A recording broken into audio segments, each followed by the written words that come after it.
Hi friends, ఈరోజు మనం ఒక చక్కటి కథ చిటికెల రామాయణం ఎప్పుడైనా పేరు విన్నారా? ఈరోజు మనం దాని గురించి చెప్పుకుందాం. రామాయణంలో వనవాసం పూర్తయింది. రాముల వారు సీతాదేవి సైన్య సమేతంగా, వానర సమేతంగా, బంధుమిత్ర సమేతంగా అయోధ్యలో ప్రవేశించారు. చక్కగా శ్రీరామ పట్టాభిషేకం జరిగింది. అక్కడ దాకా అంతా బాగానే ఉంది. అంతా పూర్తయ్యాక ఎవరి విధులకు, ఎవరి ప్లేసెస్కి వాళ్ళు అంతా వెళ్ళిపోయారు. కానీ హనుమంతుల వారు శ్రీరామచంద్రుడి బంటు కదా, ఆయన మాత్రం అక్కడే ఉండిపోయారు. రాముడికి తన సేవల్ని సంపూర్ణంగా అందిస్తున్నారు. ఇక్కడ వచ్చిన చిక్కు ఏంటంటే, ఇంకా రాముల వారికి ఎవరిని సేవ చేయనివ్వకుండా అన్నీ హనుమంతుల వారే చేస్తున్నారు. రాముల వారికి దాహం వేసింది అనుకో, కూర్చున్న చోట నుంచి కదలకుండానే తోకతో వెళ్ళి ఆ గ్లాస్ తీసుకొచ్చేసి మంచినీళ్ళు అందించేసేవాడు. అలాగా ఆహారం కావాలన్నా, నిద్రకు ఉపక్రమించినా, ఇంకా ఏ సేవకైనా తనే అన్నట్లుగా ఉపచారాలు చేస్తున్నాడు. కానీ సీతమ్మ తల్లి ఉంది కదా, ఆవిడ విధులు ఆవిడ నిర్వర్తించుకోవాలి కదా, ఆ అవకాశం ఇవ్వట్లేదు హనుమంతుల వారు.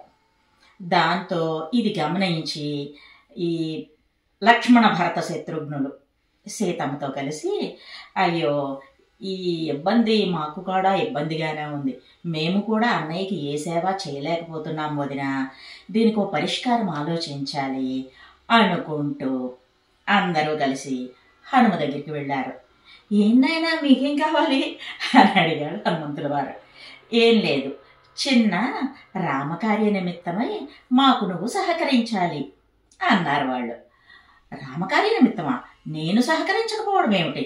తప్పకుండా, ఏంటో చెప్పండి అనేటప్పటికీ కొంచెం రాముల వారికి దూరంగా తీసుకెళ్ళి, హనుమ, అన్ని సేవలు నువ్వే చేసేస్తే మరి మాకు ప్రభువుకి సేవ చేసుకోవాలని ఉంటుంది కదా, మరి మాకు నువ్వు ఆ అవకాశం ఇవ్వాలి కదా, మరి ఎంతకీ నువ్వు స్వామిని వదలకుండా సేవ చేస్తుంటే సీతమ్మ వారు బాధపడుతున్నారు, అందుకని ఎవరి పనులు వాళ్ళు విభజించుకుని రాముల వారికి సేవ చేద్దాము, సీతమ్మ వారి సేవను సీతమ్మ వారిని చేయనిద్దాము, మా అన్నదమ్ములం మేము చేయాల్సిన సేవ మేము చేస్తాము, నీ సేవ నువ్వు చేసుకుంది కానీ అని అంటే, అయితే ఇప్పుడు నేనేం చేయను అని అడిగాడు హనుమంతుల వారు.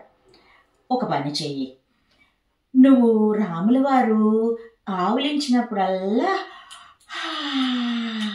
అని చిటికలు వేసుకుంటారు కదా, ఆయన వేసుకునే పని ఆయనకి లేకుండా ఆ చిటికలు ఏవో నువ్వు వేసేయి నాయనా, అంతే నీ పని అని చెప్పారు. మిగతా అన్ని పనులు మేము చూస్తాము, అప్పుడు మాకు సంతృప్తిగా ఉంటుంది అన్నా. సరే, కొంచెం అయిష్టతగానే సరే అని అన్నాడు హనుమంతుల వారు. ఓ పగలంతా అలా గడిచిపోయింది. రాముల వారికి స్నానాది కార్యక్రమాలు చేసేటప్పుడు, అలంకరణ చేసేటప్పుడు అన్నదమ్ములు వాళ్ళందరూ తమ సేవలు వినియోగించారు.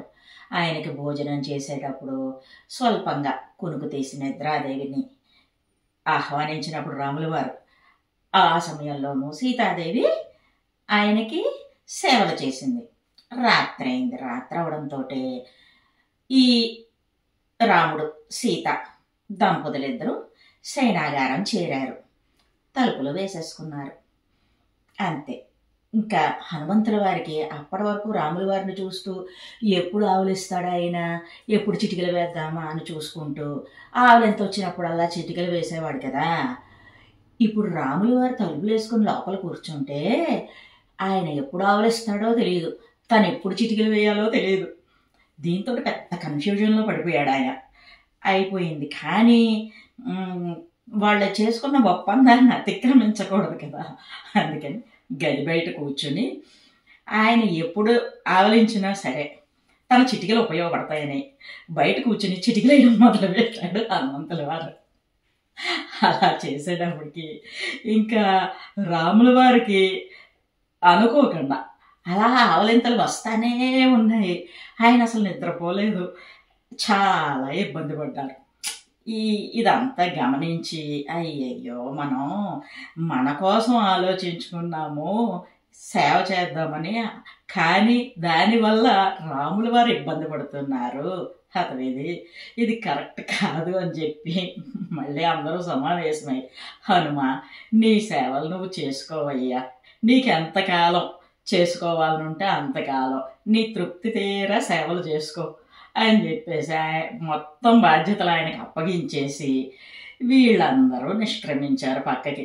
ఎప్పుడు అవకాశం కుదిరితే అప్పుడే చేద్దాంలే అనుకుంటున్నాం.